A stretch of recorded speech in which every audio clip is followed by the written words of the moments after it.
This is AA Beyond Belief, a podcast by, for, and about people who have found a secular path to sobriety and Alcoholics Anonymous.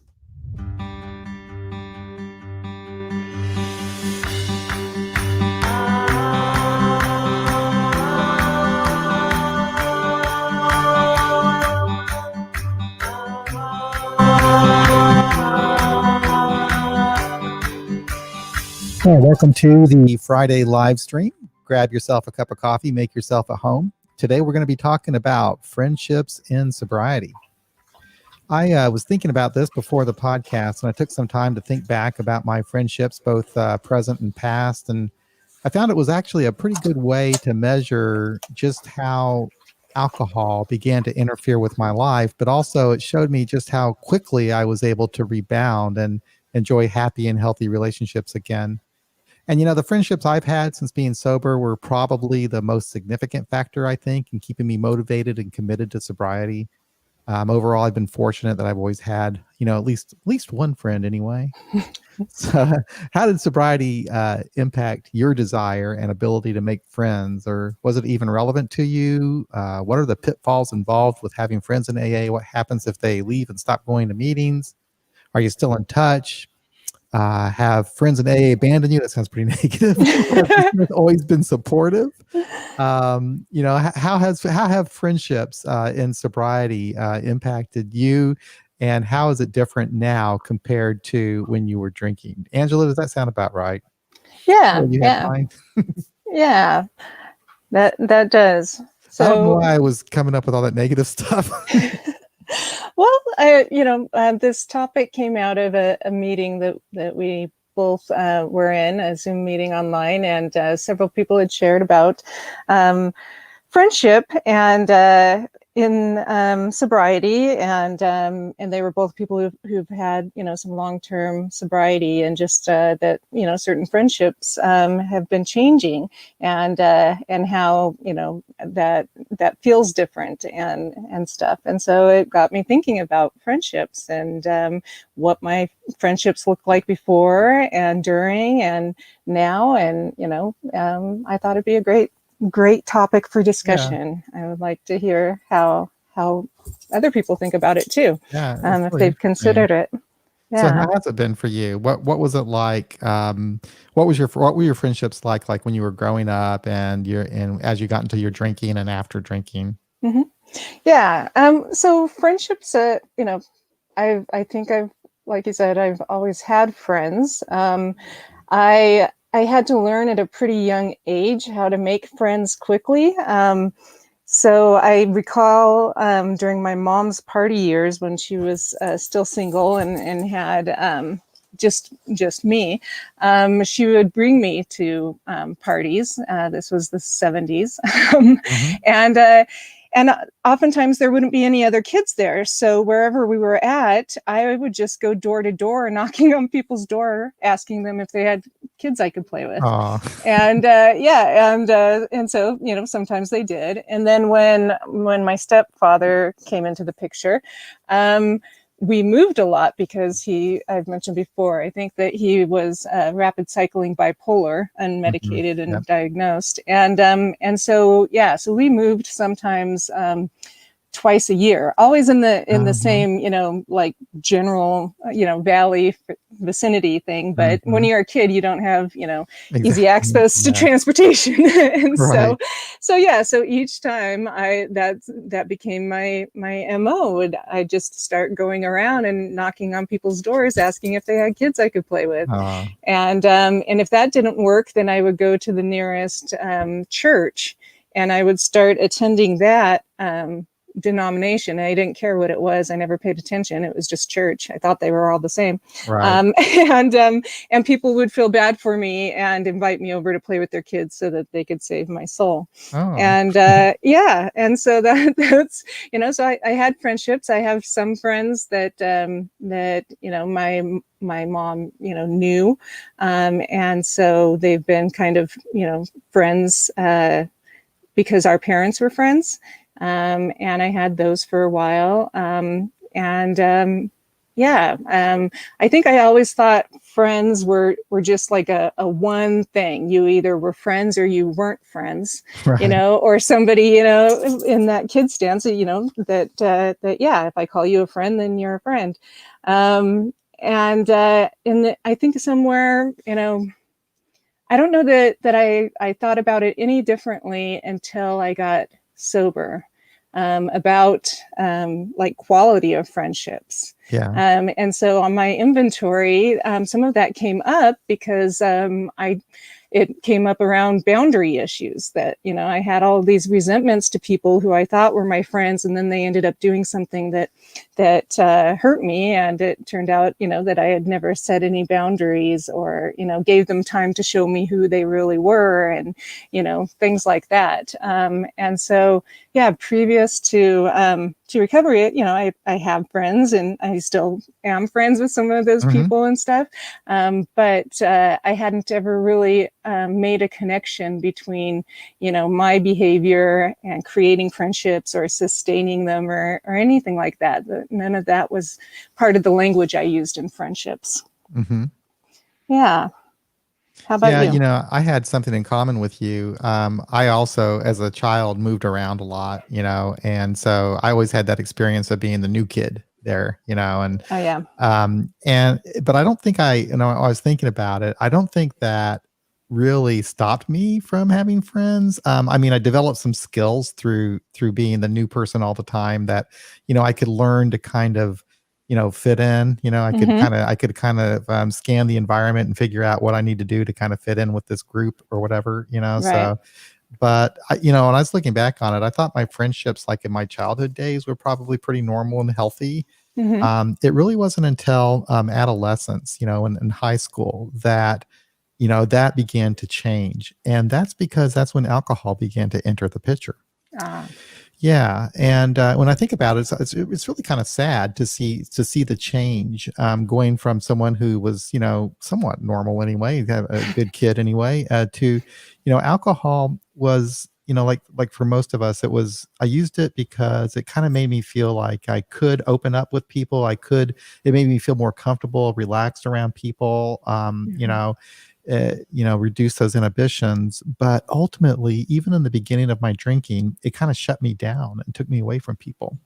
Right. And that happened kind of gradually over the years, so that, in my 20s, when my drinking was bad, like from like 21 to 25, I think I was pretty much a lone wolf. I mean, I knew people. I did drink in bars, but I was most part alone. Mm-hmm. So, and that's the way it was until I got into AA, and it changed dramatically for me. I went to a group. It was an all men's group, was my home group, and for whatever reason, there were a lot of people there that were my age. People in their 20s and 30s, and we became great friends, and Mm-hmm. we started by going out to lunch, after meetings, or going to dinner, and then we go to movies. We just hang out at each other's apartments or whatever, watch football games, just became really close friends. And not just doing activities together, but really getting to know each other. And I Mm-hmm. really felt like I had a support network with these friends, and I knew them not just in meetings but outside of meetings, got to know their families and so forth. And that lasted for a good long time of my sobriety, that period of having these friendships. But for the most part, for like a 10-year period anyway, it was mostly strictly AA people as my Mm-hmm. friends. Yeah. Which, Yeah. yeah, I don't know how that goes, but is that good or bad? But that's the way it was. Right. Yeah. Well, I recall in my drinking pushing away the people who were more quality friends, because as I got worse, I either didn't want them to see me when I realized how bad it got, or they just weren't as much fun, because being around them while I was drinking made me feel bad, for how I was drinking. So I pushed them away, and so developed friendships with people who drank like I did, and are and I remember coming into the rooms, and a lot of us have heard you need to change your people, places, and things, and I've shared before that I changed the ringtone of all of my drinking friends to "Tainted Love," so I'd know if they called, and they never called, and and so getting into recovery, coming to the rooms and all of that. Mm-hmm.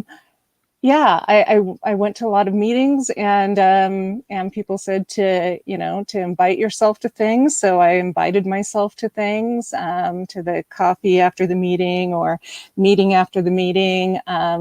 I also, when I did get a sponsor, she sponsored other people, and so some of those women got in touch with me and invited me to things so that I was getting involved in the community at a deeper level, and had somebody that I could talk to who was kind of either gone through the steps the same way I did or in a similar way. And since I'm not part of the the belief system that's in AA, I guess, that was really helpful for me because I could hang out with these people, but for a lot of them, they still didn't think about the world in the same way I did, I guess. Yeah. And so it still felt like there's a little bit of a veil in between us or some sort of thing. So, but that's what I did. I went to things. I went to the AA dances and all of that awkward That's right. stuff. I used to do that too. Yeah.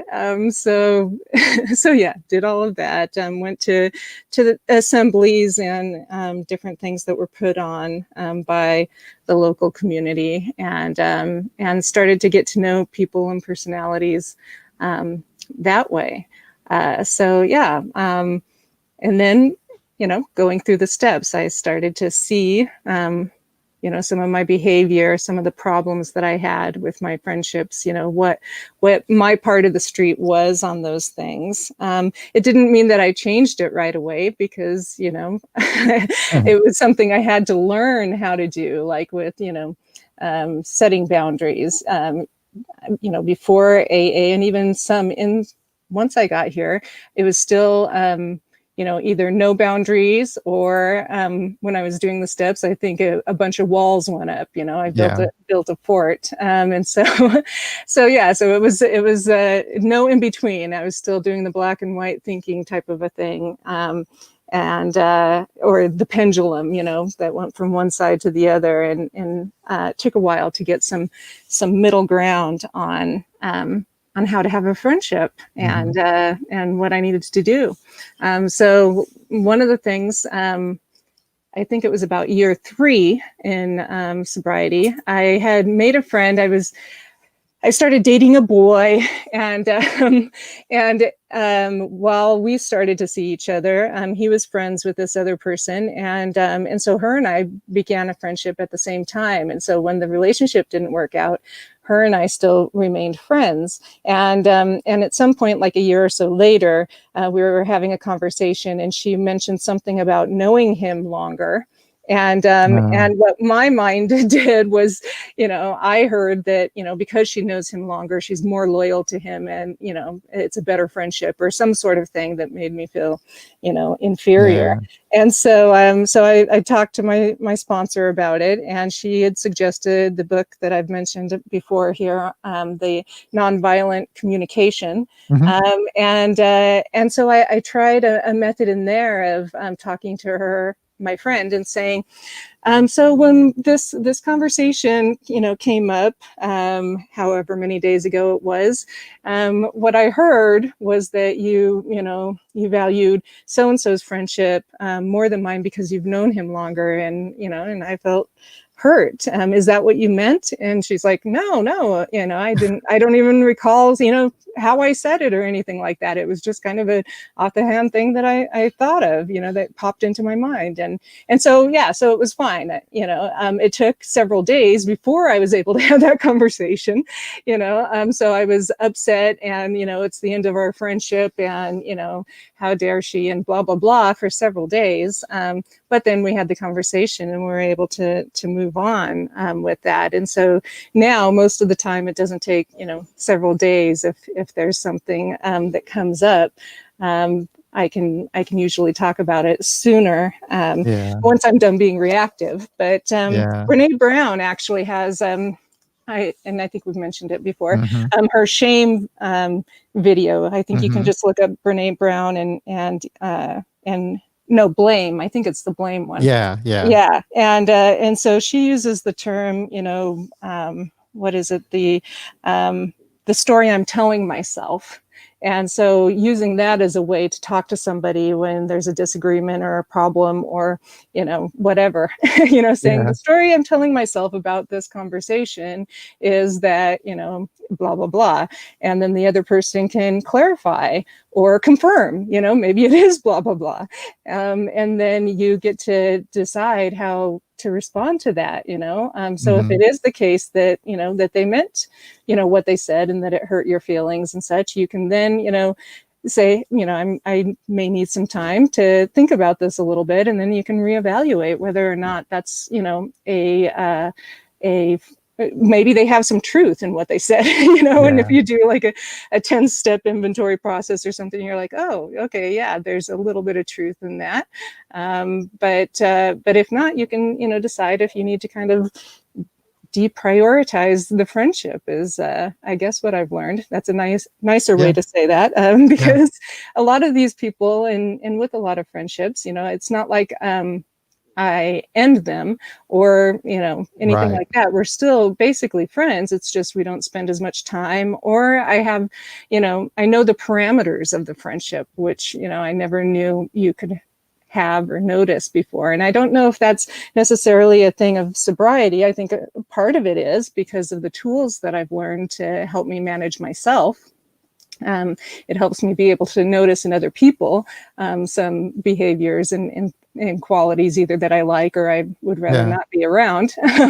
But some of it might just be maturing as well. I think that's interesting that you pointed that out, because I've noticed the same for myself. It's like different stages of my life, depending upon what life event I had or where I'm at in my own life, shapes the people that I'm around and my friendships. So it's like when I look back, especially during my recovery, the friends that I had, like the first 10 years were all the same people. And then, and Grateful mentioned it. Grateful said that the program friends are there when you lose a loved one, and they are.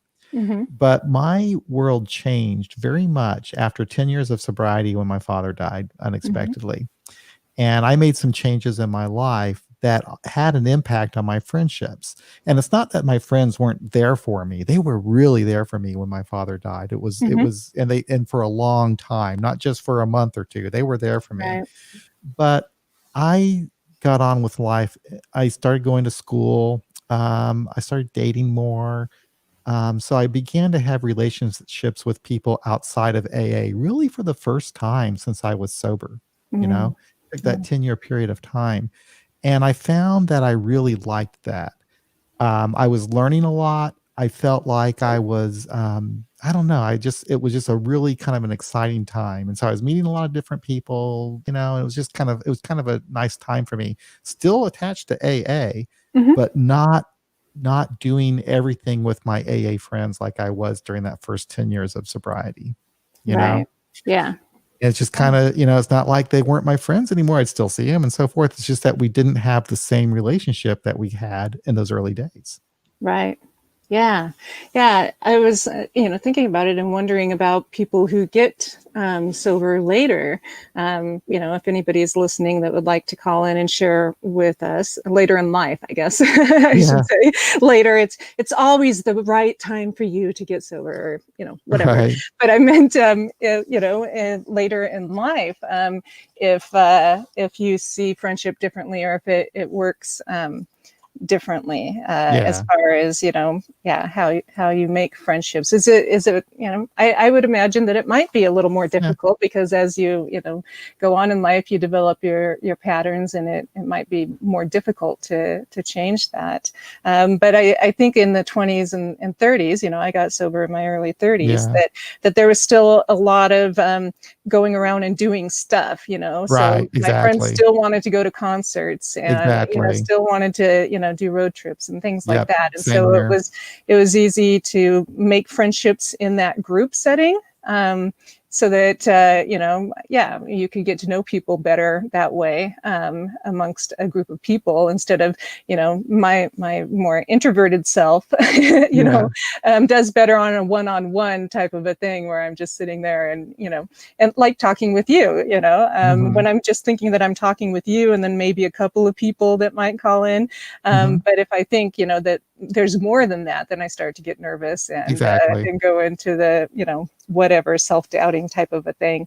But yeah, doing it in the groups, going to places and being, involved made sense, because most of us were single. Most of us, either didn't have kids, or, it was a different situation. And now, some years, later, I don't know that if I don't run my friendships like that anymore. Or I don't do as much of that. My life has changed. My life circumstances have changed. And I don't know if I would go about making friends in the same way at the age that I am now. Yeah, So, yeah, it's I'm hard with you to on that. Yeah, hard to yeah. I think there's a lot to that. imagine. I'm totally with you. I would like in my 20s and 30s. That's the time when you're out doing all the social stuff.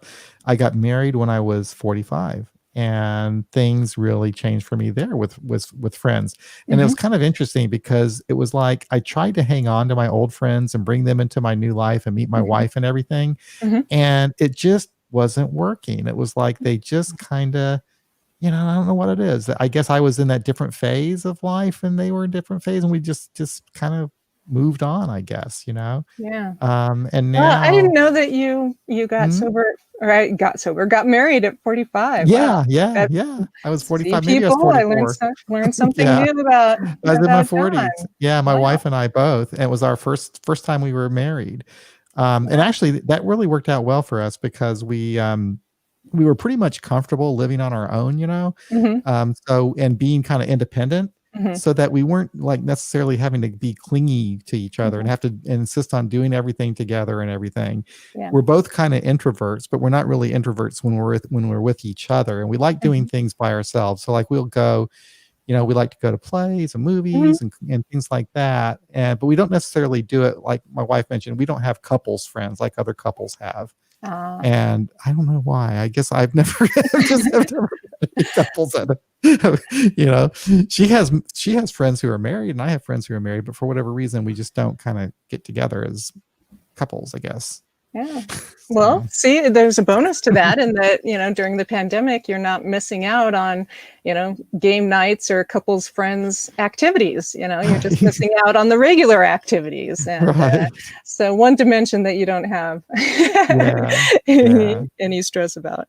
But yeah. Oh, that's interesting. But it is different when you're older, I think, because you kind of get settled down a little bit, especially if you have kids and so forth. Now, I don't have kids, so that's not part of my deal.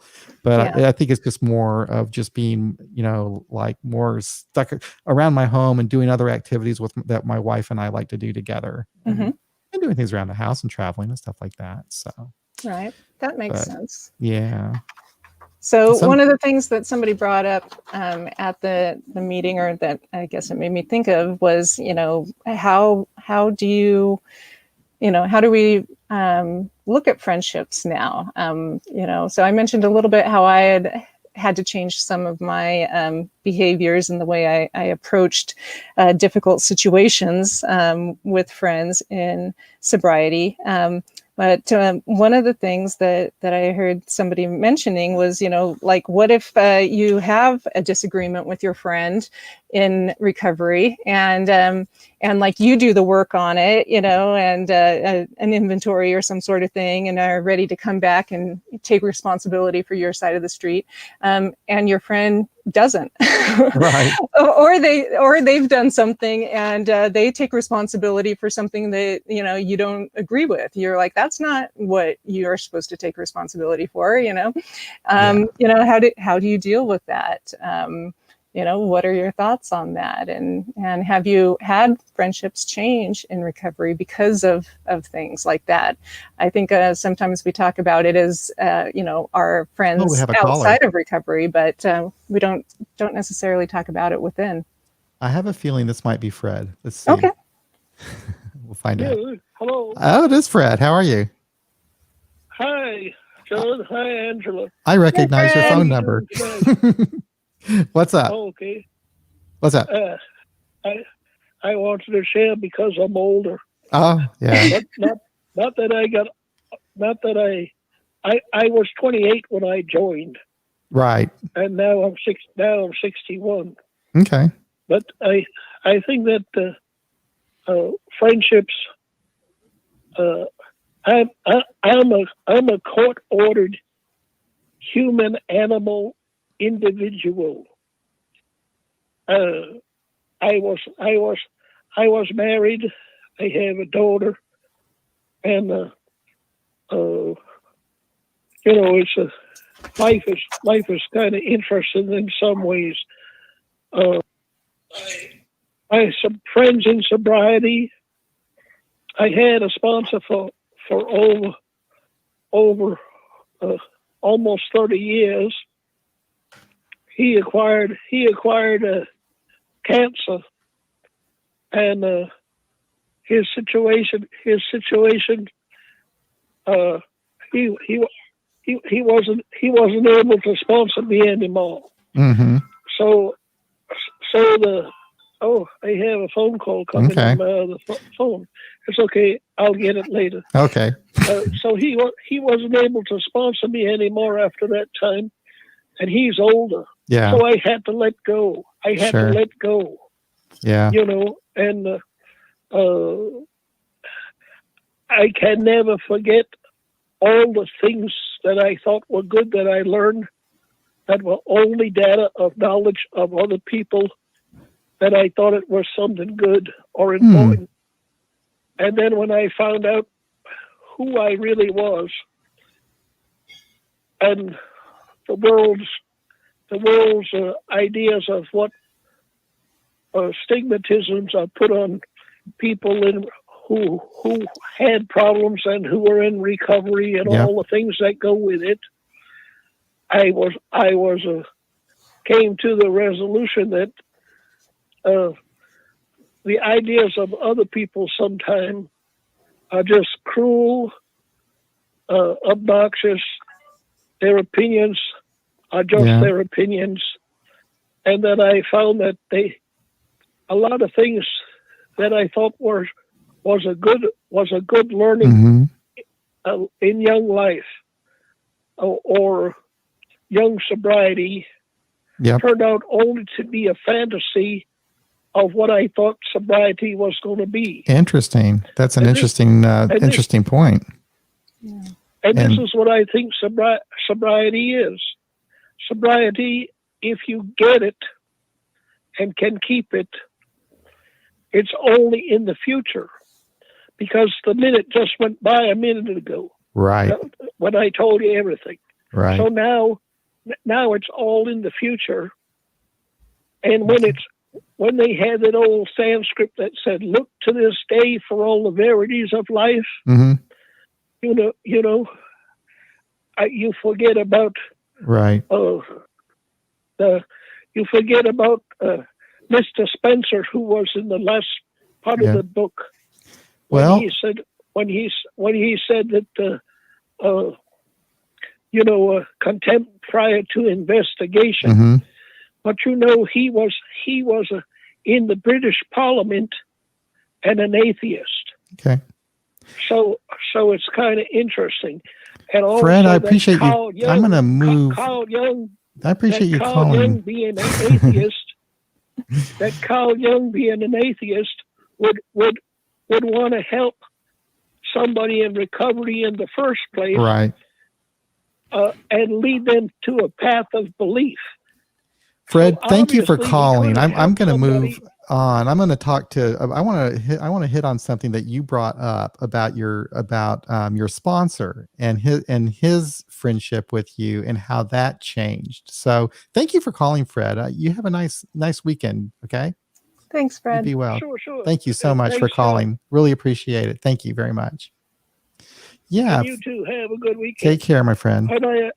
Yeah, he brought up a really interesting point there. Having a sponsor who is a friend And I didn't ask him, but he had that situation where his sponsor had cancer and could no longer be his sponsor. And he had to, Fred was talking about having to let that go. Yeah. Well, I had kind of a different situation, but I had a sponsor who I kind of thought was my friend. But when I left my home group and helped start the We Agnostics group, I never heard from him again. That was it. Oh, wow. Yeah, it was totally it. How long had you had the sponsorship relationship? Oh my God, like 15 years. Oh, wow. I know, a long time. And, I thought, he was somebody I always called if I had a problem or whatever. Now, interestingly enough, when I did sponsor him, he made a comment, and I thought it was kind of a joke, but he says, "Don't ever become an atheist. If you become an atheist, I'm going to fire you." And he said that at a time when I was kind of thinking I was an atheist, right? And then when I finally came out to the group and said I was an atheist and I started this other group, I kind of thought he might be kind of happy for me and come check the group out and all that stuff, but he didn't. But anyway, I kind of let it go too. I just, it's like, it's not that big of a deal. I learned something from Joe C., who teaches me so much. He said something when I was kind of thinking about the change of friendships that I had when I came out as an atheist.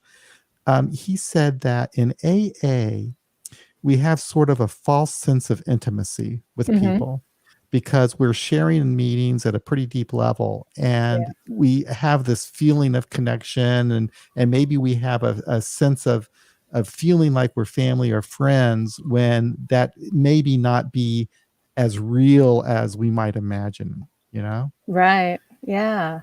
Yeah. Yeah. I wrote something of that down,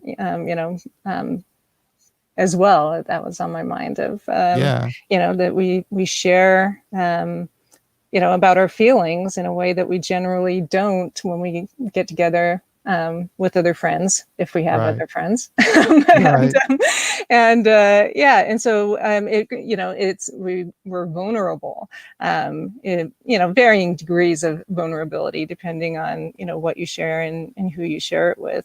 But yeah, it does create that sense of intimacy, whether it's real or not. And so it feels like, you can talk about things within the meeting or with your friends in recovery that you might not be able to share in other places. It also made me think about, friendships, valuing them, are there like degrees of friendship, is it something like, the love languages as well? Because there's certain friends that I trust with certain things, or that I know can, either come through for me, or, or that I'm there for them. Like, you have your friends that will help you move, that will drop everything they're doing and help you, move all your stuff, as long as you provide pizza and, soda or something. Yeah.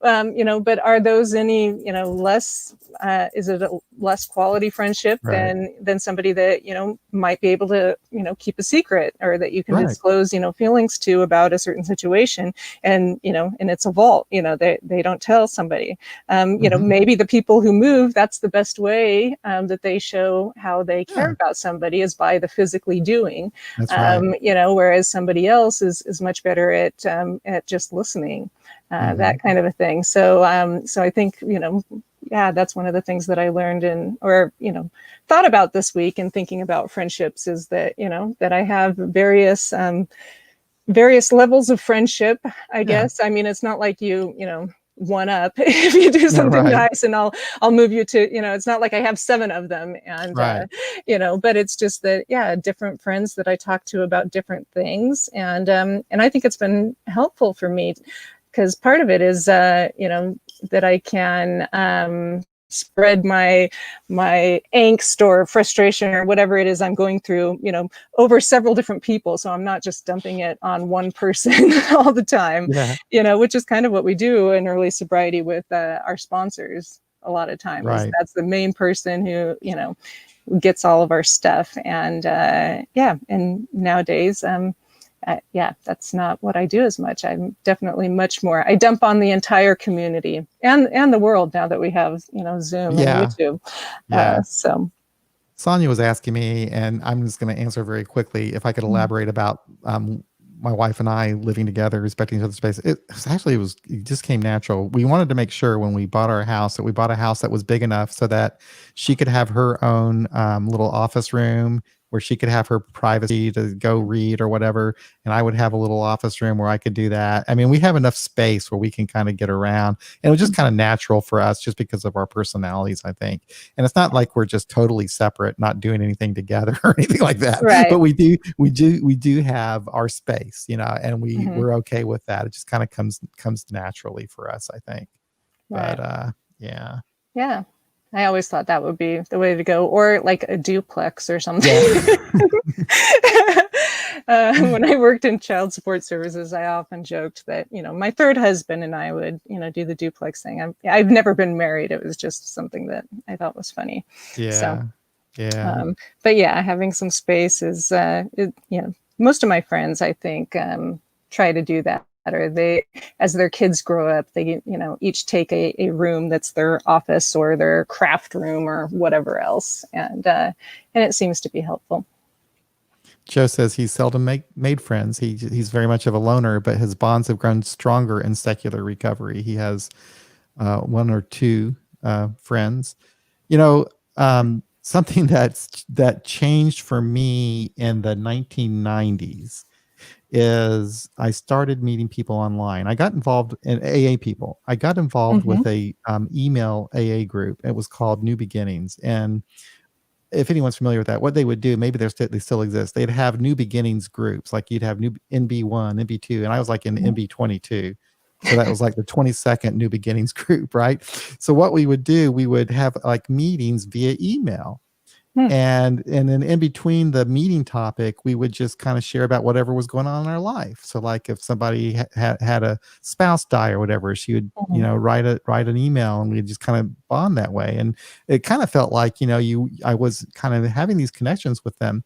And then once a year, there would be a New Beginnings conference where we'd all get together someplace. And I went to one in Rhode Island, and had a wonderful time meeting the people. And then I went to another one in Akron. We went on the AA tour in Akron and all that. Right. And so, I don't know, it's kind of fun. But I started having these relationships with people online in the 90s, and that just kind of grew to where now it's like crazy. It's like half the people I know, if not more, are for people that I interact with online.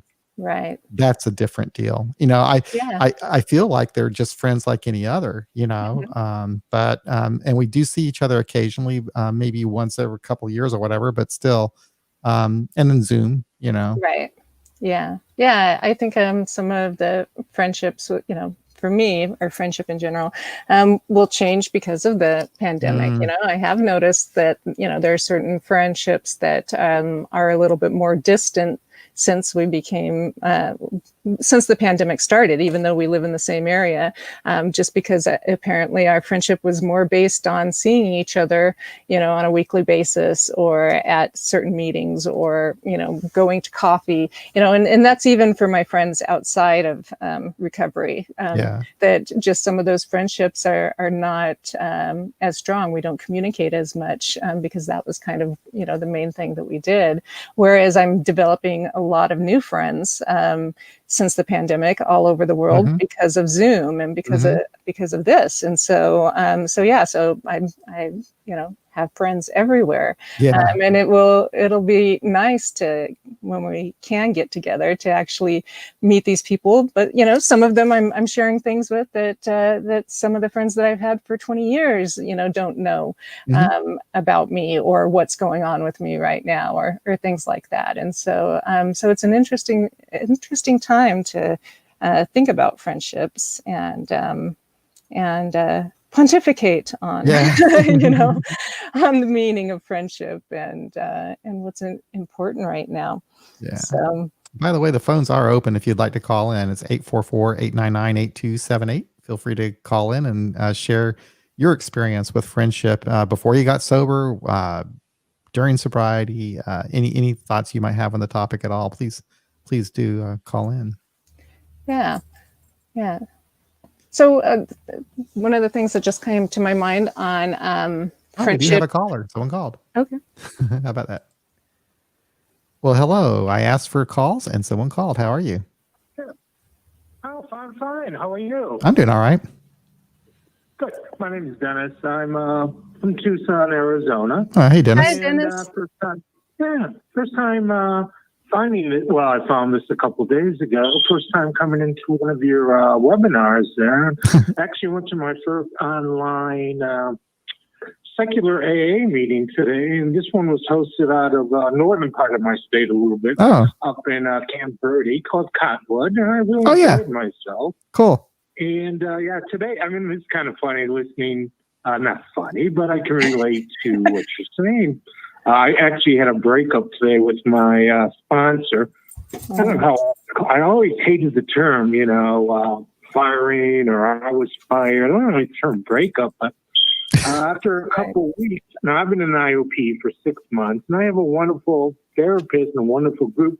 He's allowing us to stay in as long as we want due to COVID.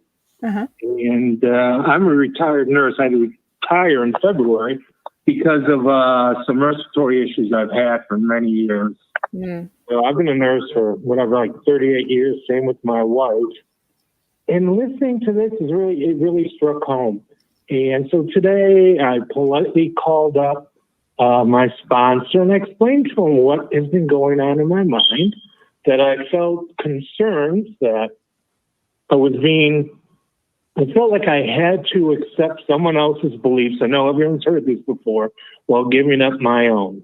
Mm-hmm. And that was the truth. That's what happened before when I was in AA.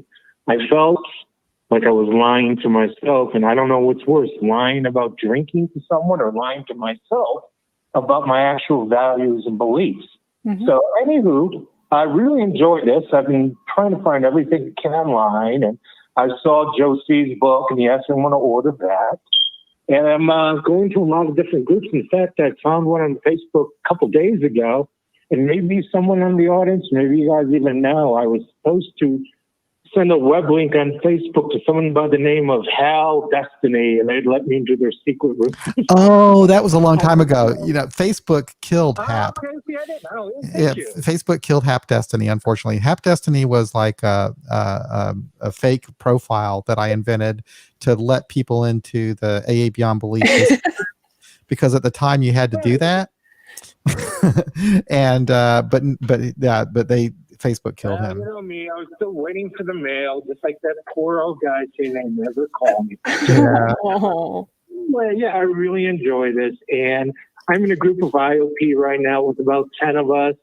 And I would say probably almost 10 of us, or at least 8 of us, all are having concerns with AA. And in fact, my therapist, he told me today, a few months ago, I said, yeah, I'm born again. I'll go for this AA.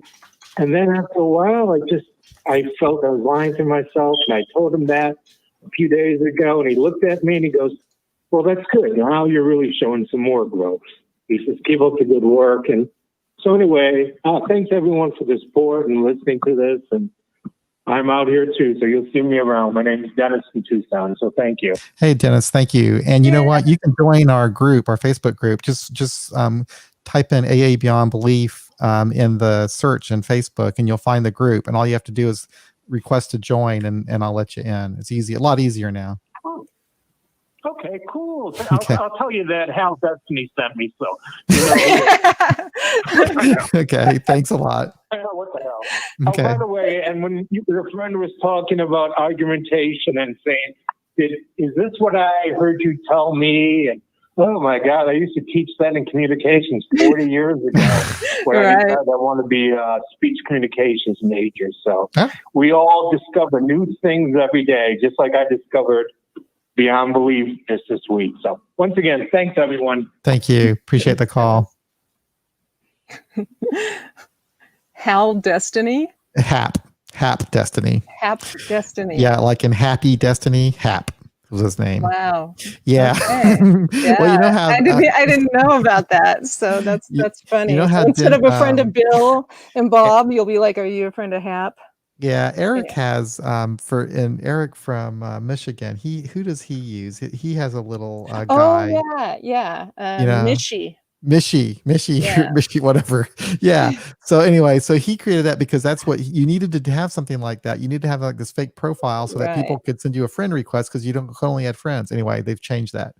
So David, our phone number is 844-899-8278. It is scrolling across the screen, I think. If you're on Facebook, you can see it. So he was wanting to find out where Yeah. that was. And there you go. So give us a call, David. And David, I feel bad.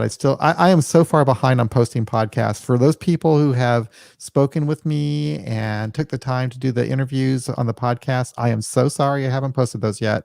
I don't know what my problem is. I think I've learned that doing a live stream and the podcast at the same time, it takes more time than I ever imagined. So anyway, I'm going to get caught up on those. I think I'm going to really put the nose to the grindstone this weekend and get those out. Every once in a while, I'll see someone I did a podcast with, and I start feeling guilty because it's like, oh my God, I haven't posted that yet. Sorry. Yeah. Anyway, so where are we with the friendship thing? We were talking about online stuff a little bit. Friendships online. I'm not sure, but you sent me an email today that I just like before the show started from somebody that I met in one of the online meetings and Harry, and she wanted to check in on me, and so I thought I would share with people that I kind of had a rough week. There was some stuff. My sister was in the hospital in the emergency room, and when I found out about it, I was pretty hysterical because she was alone and crying, and we can't be there because of COVID. Yeah. And so I really was hysterical and couldn't breathe and was sobbing because of how sad that made me and how hopeless and helpless it made me. And so, I was fortunate that there was a Sober She Devils meeting, like right about when I found out. And so I logged into that and I listened, and it helped me calm down a little bit for a while, listening to other people, talk about their stuff. And then I shared towards the end of, what was really going on with me. And, and I sobbed and I rocked back and forth, and it wasn't pretty.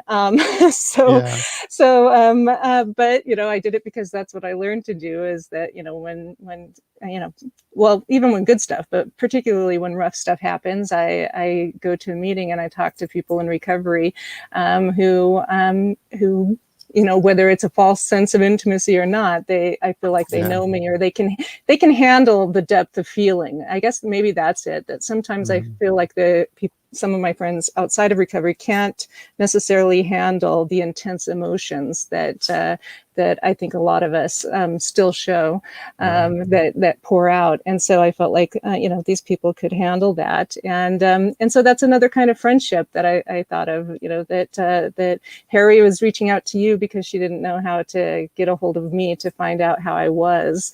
And so, I'll get back to her. So if you're listening, Harry, I'll get back to you on that. But that's, another way that that friendship is showing up for me in sobriety right now, that is different than it has been prior to COVID.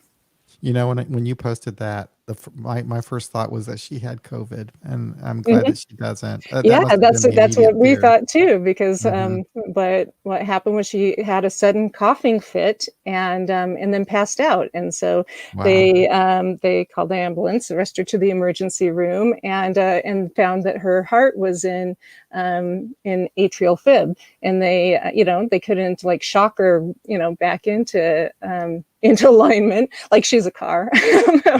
But because they didn't know, another thing that's coming out, or that some people know, is with blood clots and stuff. So they didn't know if it was a blood clot. They didn't know if she had an aneurysm. They had to wait on all of that, and then they had to wait 4 hours for the COVID test to find out if it was positive or negative. And fortunately for my sister, it was negative, and then they were able to do some other things and then monitor her. And so she is home and she's okay. But yeah, for 4 hours, we didn't know, what was going on, or, and it was just really, really a difficult feeling to have a loved one, in the hospital with or without COVID right now, because you can't be there with them. And that's one of the the things that I learned in sobriety is just being with somebody, being a presence there sometimes is all someone needs to get through something. And I couldn't provide that for my sister. So That's that one of was the really saddest hard. things about COVID is that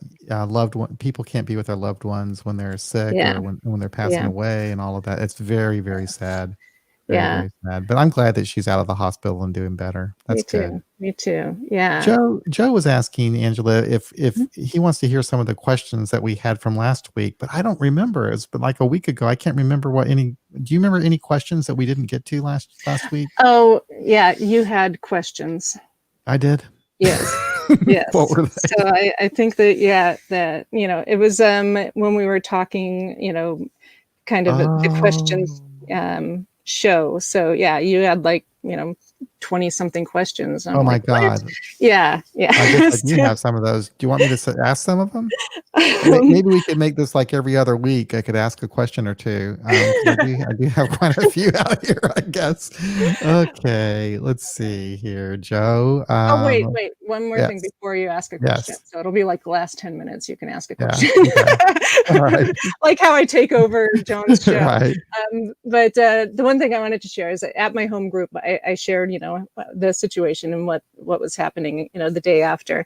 And we have a lot of healthcare providers in that meeting. And one of them shared that she is, a nurse, and she is one of the people that is holding people's hands because their loved ones can't. And so, to keep that in mind, that there are people there that, they're doing the best they can, and they are holding your loved one's hand and trying to comfort them the best they can. And so that was helpful to remind me that, it's not just people in, these gigantic plastic suits, that it's actually people, trying to help other people. And so that was important to me. Yeah. Okay, question. This is one of the 20 questions I wrote. This one is, how do you feel about AA business meetings, Angela? Oh my gosh, really? uh, uh, um, um, I think they're important. Uh-huh. It's important to, have them to talk about, things with your group as far as policies, procedures, whether written or just, spoken, unspoken, that kind of thing. And to be a part of, the general community, so that you do have a voice to be heard, within the recovery community, so that if policies are being made or, decisions, things like that, that the atheist, agnostic, free thinker, whatever, group has a say in those things. So, I think they're important. I think that that they're difficult for me. The whole working with others kind of thing. I didn't enjoy group projects in school, and Oh, I sometimes hate 'em. that's what it feels like, is a group project, and that some of the people are doing all of the heavy lifting, and some of them, just show up and stuff like that. And so yeah, I find them difficult. I find that, I'm not a good person to be on a board. I found that out several years ago, and then I verified that in the last couple of years. So, Yeah. Got that down in my mind now. Not a very good person to be on a board of directors. Yeah, I know. Me too. And so, yeah, so business meetings, yeah, like I said, I think that they serve a purpose. I They do. understand what their purpose is, but it can be difficult because you have a bunch of people there in recovery trying to, decide things and going through the different stuff that's important to go through. Like when you get a tiny sense of power, what do you do with it? Right. And sometimes people have to go through, a big thing in order to come back to a level place. So, I think they're important, but they are not my favorite thing. No. Regardless of the level of the business meeting, Right. whether it's just your group or a district or, anything else. Oh, I hate them. I hate them. I hate them. So, But I've never had I've only had one really bad one, and it was my old home group when we had the Civil War about smoking. I swear to God, that was one time where, I mean, someone attacked me. I mean, they were ready to Wow. beat me up because I was on the non-smoking side and he was on the smoking side. That was kind of crazy. Yeah. But Yeah. otherwise, I'm just kind of nervous, Hmm. about it because it's just like, it's like people are expressing their opinions and what they want, and it's like, but the group has been really good about always compromising, Hmm. so like if it's like a 60-40 type split or whatever, there's always going to be a compromise, Hmm. so it seems to always work out pretty well. So I'm always nervous, but again, I'm glad to see that the group can function and Hmm. respect each other, and it seems to go okay. Yeah. But since we've been meeting online, I don't know if we've had a business meeting yet. I've gotten kind of drifted away from the group a little bit since, oh gosh, for quite a while, not going to the online meetings like I Hmm. was in the beginning of this thing. So Right. Yeah. Well, you've had a lot of stuff that you're doing as well. I think I'd chalk it up to the recovery capital type of a thing, yeah, rather than just like yeah, that I'm not going to as many meetings as I should. That you're yeah, doing other things in sobriety, in I recovery. am. You're doing this podcast. You're you have that website. You That have the website. Facebook I'm doing the community itself is Saturday like meetings. crazy. I'm still going to those for Yeah. not for my home group, but for the Right. other one. Yeah. So, So yeah, so you're building recovery capital. I mean, yeah. that's one of the things of a healthy group is if, they're going on without you and so should be okay. So Joe anyway, says that they chin mandate up, all dogma to John. be read before their meetings. It takes 20 minutes before the meetings get started. Yeah, it could be like previews. Yeah. So for Yeah. those meetings, yeah, our home group doesn't have a huge thing. We do like a bit of a preamble type stuff, but since we've gone online, we don't read anything. Yeah. Even before, we never like read how it works or stuff like that. But I do run a meeting for my sponsor. That's a traditional newcomers women's meeting that they do, and yeah, and it does take a long time. They read how it works, and then they read the 12 traditions, and then at the end they read the promises. And Yeah. so whoever's leading has to remember to ask people to do that, and if they don't, then it takes a certain amount of time for somebody to look it up, and and so it seems like you get maybe 15 minutes of sharing in there. So yeah, maybe we can do it like movie previews if a group really needs to read a bunch of stuff or wants to. Right. You show up 10 to 15 minutes early and read all of that stuff, and then do the meeting for the hour. Yeah. That's my recommendation. So Yeah. Well, it's been an interesting conversation about friendships. I think that yeah, you and I have kind of see things like pretty similarly and have had similar experiences for the most yeah, part. I find it interesting that you had that you moved a lot as a kid. I think that really has a lasting impact on somebody, yeah, throughout yeah, their life. It's like it can be right, good or bad. I can see right, both with me. I yeah, can like one thing about friendships, it's kind of easy for me just to kind of move on from a friendship too, mhm, yeah, because I had that experience growing up as a kid. We'd move away. They're gone. They're gone. I just move on. Different, thing. So I have that ability to do that. And I don't know if that could be good or bad. right, But and then on the good side, I'm usually able to go ahead and make friends fairly easily, I think, for right, an introverted person anyway. So yeah, kind of interesting that you had that experience too. And then right, that you also sought your friends from church. That was interesting. yeah, Yeah, that's yeah. how you became kind of religious after a while, I guess. Yeah. Well, it wasn't. I mean, I got some of that, but I got a lot of different denominations and stuff. Mhm. But when I became religious, when I became specifically United Methodist, was after a group from the United Methodist Church helped my family when we were in crisis, Oh. and nobody in, who came to help us. It was just something that they did. They would like kind of adopt a family. Ever told us that we had to come to church or we needed to read any literature or, do anything at all. They just helped us. And so, my mom said, hey, maybe we should check them out because they aren't, trying to convert us. It made us interested in what these people were doing because they're, just being nice people. And that was kind of, what got us sucked in. And so I learned about things there and got baptized, did the whole thing. And then was going to go to seminary when I graduated. And that dang learning history stuff, it's, really gets in the way of your career as a minister. So yeah. James has 30 days today. James C. Congratulations, James. How about that? Nice that you could join us here on your 30th day of sobriety. Yeah. So glad to have you here. Very cool. Well, we've reached an hour. How about that? So cool. That's Hopefully it was helpful. I hope so. It was for me anyway. Yeah, I enjoyed it. Probably my best meeting of the week. Excellent recovery capital building. Yep. So that's it. That's another episode of AA Beyond Belief, the podcast. Thank you for listening, everybody. If you would like to help out our site and podcast, you can do that in a couple of ways. Go on over to Patreon and become a patron of AA Beyond Belief at patreon.com/AA Beyond Belief, or you can contribute through PayPal at paypal.me/AA Beyond Belief, or just go to our website, click on the donate button. But like always, good God, these are good God. These are tough times. If you don't have the money, don't worry about it. It's not a big deal. So anyway, thanks for listening, everybody. We'll be back again next week for another sober distancing episode of AA Beyond Belief. Y'all take care. Bye-bye.